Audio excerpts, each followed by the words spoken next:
오늘 함께 봉독할 말씀은 출애굽기 1장 15절에서 22절입니다. 출애굽기 1장 15절에서 22절 말씀을 찾으신 후에 봉독하겠습니다.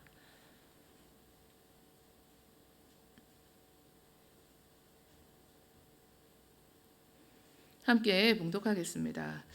애굽 왕이 히브리 산파 시브라라 하는 사람과 부하라 하는 사람에게 말하여 이르되 너희는 히브리 여인을 위하여 해산을 도울 때 그 자리를 살펴서 아들이거든 그를 죽이고 딸이거든 살려두라. 그러나 산파들이 하나님을 두려워하여 애굽 왕의 명령을 어기고 남자 아기들을 살린지라. 애굽 왕이 산파를 불러 그들에게 이르되 너희가 어찌하여 이같이 남자 아기들을 살렸느냐.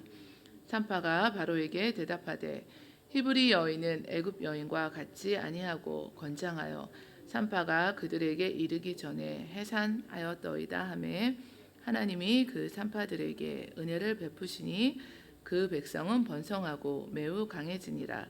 그 산파들은 하나님을 경외하였으므로 하나님이 그들의 집안을 흥왕하게 하신지라.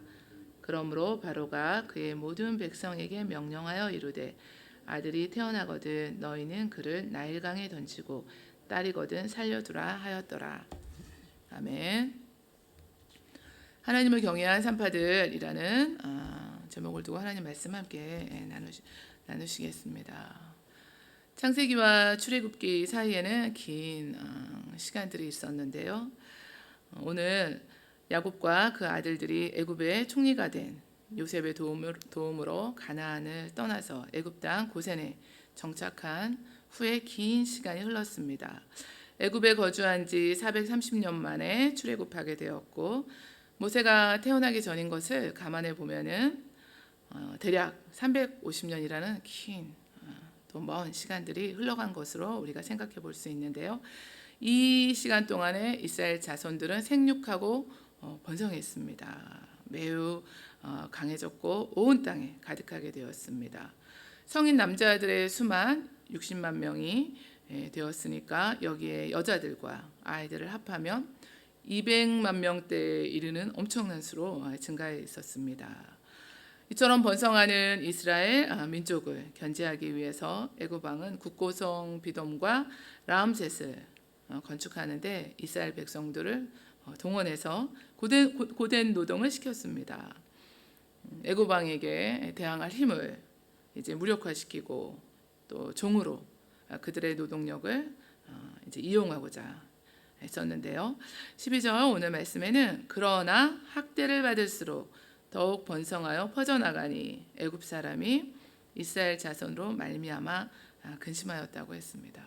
그래서 이번에는 히브리 산파 시브라와 부하를 통해서 히브리인 중에 남자 아기가 태어나면 그 즉시 죽이라는 명령을 내리게 되었습니다. 이스라엘 민족을 말살하기 위한 이제 민족 말살 정책을 폈던 건데요. 그럼에도 불구하고 애굽 왕이 히브리 산파 시브라 하는 사람과 부하라 하는 사람에게 이렇게 내린 그 명령에도 불구하고 이 히브리 여인을 위하여 해산을 도울 때 그 자리를 살펴서 아들이거든 그를 죽이고 딸이거든 살려두라. 이처럼 절대적인 이 바로의 명령을 지켜야 했음에도 그 명령을 거역합니다. 그 당시에 바로를 신과 동일시하고 그의 명령에 절대 순복해야 했습니다. 왕에 대한 그 불복종은 고대 사회에서는 반역에 해당하는 죄가 되었고 그리고 중죄로 사형을 당할 수 있었고 재산을 압수당하고 그 온 가족이 또 죽음을 면치 못했고 노예로 전락하고 가문의 몰락을 초래하는 일이었습니다. 그럼에도 불구하고 바로의 명령을 어기고 출산을 돕는 그 여자들을 산파라고 했는데 그 시브라라 하는 이름을 우리가 뜻을 보니까요. 아름답게 되다라는 뜻이 있고 부하는 화려하게 빛난다라는 뜻이 있습니다. 바로의 명령을 이처럼 거역하고 히브리 남자 아기들을 살린 이 두 산파의 이름을 오늘 성경에 기록하고 있습니다. 왜 이처럼 바로의 명령을 어겼는지도 성경은 말씀해주고 있는데 이처럼 막강한 애굽왕의 명령을 감히 거부할 수 있었습니다. 왜냐하면 그들은 하나님을 두려워했기 때문이라고 말씀하고 계시는데요. 하나님을 경외했기 때문이라고 말씀을 주고 계시는데요. 그러나 산파들이 하나님을 두려워하여 애굽 왕의 명령을 어기고 남자 아기들을 살린지라라고 말씀합니다. 이것을 통해서 우리는 이 모습을 통해서 이 두 산파들의 신앙의 결단의 모습을 볼 수가 있습니다.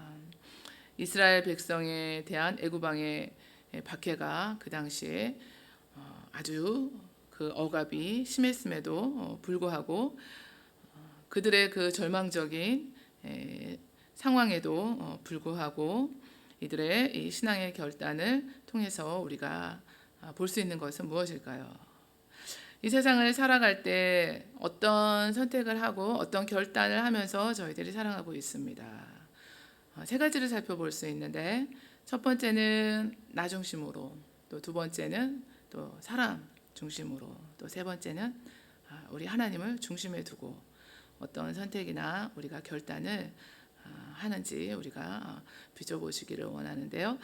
어떤 일에 부딪힐 때 그 상황에서 내가 어떻게 할까 먼저 생각 먼저 하시잖아요. 그때 먼저 우리의 생각을 하나님의 그 말씀에 두고 하나님의 뜻이 무엇일까? 하나님께서 진정 원하시는 것은 어떤 일일까? 하나님은 무엇을 기뻐하실까? 이처럼 하나님 중심으로 하나님 말씀에 우리가 순종하고 신앙의 결단을 내려야 된다는 것을 우리가 알 수 있습니다. 그것이 하나님을 경외하는 삶인데요. 하나님의 뜻을 따른 그 믿음의 발자취들을 성경은 기록하고 있습니다. 사울의 아들 요나단은 다윗을 죽이려는 이 사울의 명령을 거역하고 다윗을 위기 가운데 구해주는데요. 요나단이 그의 아버지 사울에게 다윗을 칭찬하여 이르되 원하건대 왕은 신하 다윗에게 범죄하지 마옵소서. 그는 왕께 득죄하지 아니하였고 그가 왕께 행한 일은 심히 선함이니이다. 그가 자기 백성을 아끼지 아니하고 블레셋 사람을 죽였고 야훼께서는 온 이스라엘을 위하여 큰 구원을 이루셨으므로 왕이 이를 보고 기뻐하셨거늘 어찌 까닭 없이 다윗을 죽여 무죄한 피를 흘려 범죄하려 하시나이까 라며 아버지 사울의 뜻이 아닌 하나님의 뜻을 구했습니다. 다니엘의 세 친구는 우상에게 절하라는 그 느부갓네살 왕의 명령을 거부하고 우상에게 절하지 않았습니다. 다니엘도 다리오의 그 명령에 불복종했습니다. 다니엘을 모함하려 한 총리들과 고관들은 왕에게 한 금령을 만들게 했는데 30일 동안에 누구든지 왕 외에 어떤 신에게나 사람에게 무엇을 구하면 사자굴에 던져넣기로 한 것입니다. 그러나 잘 아시는 것처럼 다니엘은 자기 집으로 돌아가서 윗방에 올라가서 예루살렘으로 향한 창문을 열고 전에 하던 대로 하루 3번씩 무릎을 꿇고 기도하고 하나님께 감사했습니다. 인간의 생사와 복을 주관하시는 분은 하나님이시고 가난하게도 하고 부하게도 하시고 높이기도 하시고 낮추기도 하시는 분도 하나님이십니다. 마태복음 10장 28절에는 몸은 죽여도 영혼은 능히 죽이지 못하는 자들을 두려워하지 말고 오직 몸과 영혼을 능히 지옥에 멸하시는 이를 두려워하라고 하셨습니다. 이처럼 하나님을 경외함으로 그 모든 위협에도 생명의 위협에도 굴복하지 않고 바로왕의 그 명령에 거역한 이 산파들의 신앙적인 삶은 하나님을 향해서 어떤 삶을 살아가야 하는지 우유부단하고 늘 좌로나 우로나 치우치면서 우리가 안주하면서 타협하면서 살아가는 모습들이 있는데요. 큰 도전과 결단을 주고 있는 겁니다.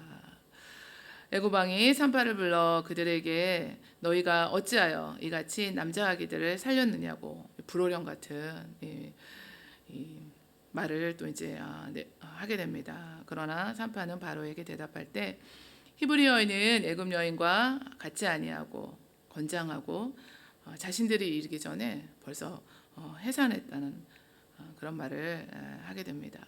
실제로 히브리 여인들은 산파의 별다른 도움 없이도 이처럼 출산하는 경우가 많았다고 하는데요. 그렇기 때문에 이런 사실을 내세워서 이 왕의 극한 분노를 잠재울 수가 있었습니다. 야훼를 경외하는 것이 지혜의 근본이라는 이 말씀처럼 바로 왕의 명령에 거역하고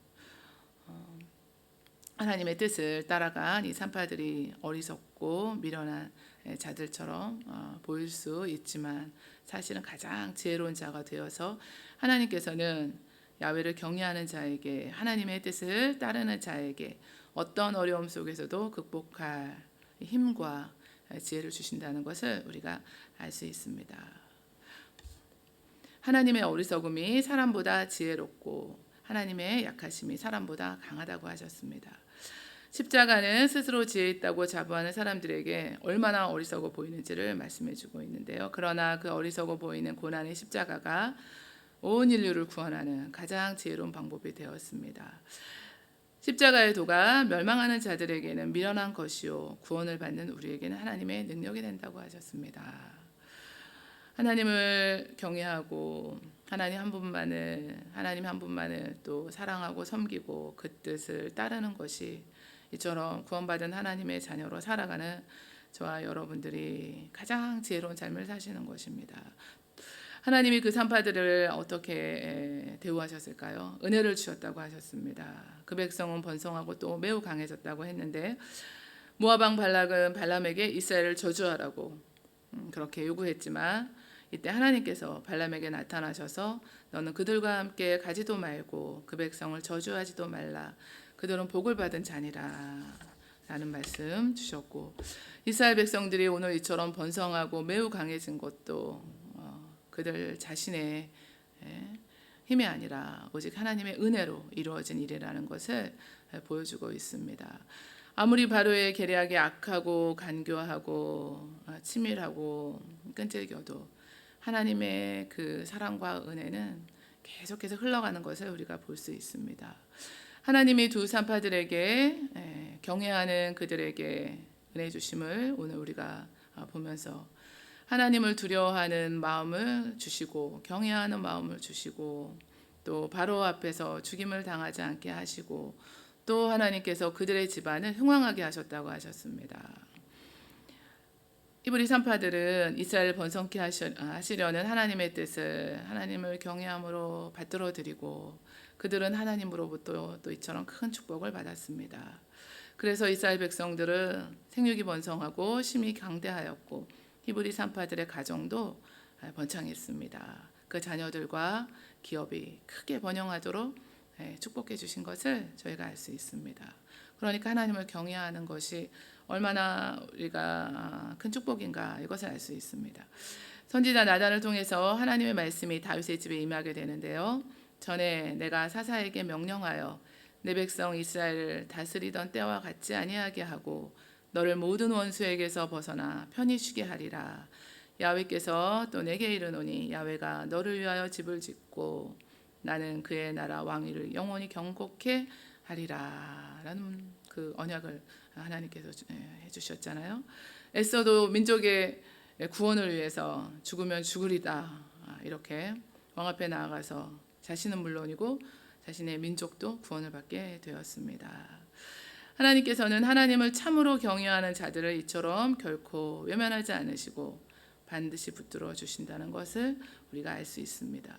일의 결국을 다 들었으니 하나님을 경외하고 그 명령을 지킬지어다. 이것이 사람의 본분이다 말씀해 주셨습니다. 야훼를 두려워하는 너희는 그를 찬송할지어다. 야곱의 모든 자손이여 그에게 영광을 돌릴지어다. 너희 이스라엘 모든 자손이여 그를 경외할지어다 라는 말씀을 주셨는데요.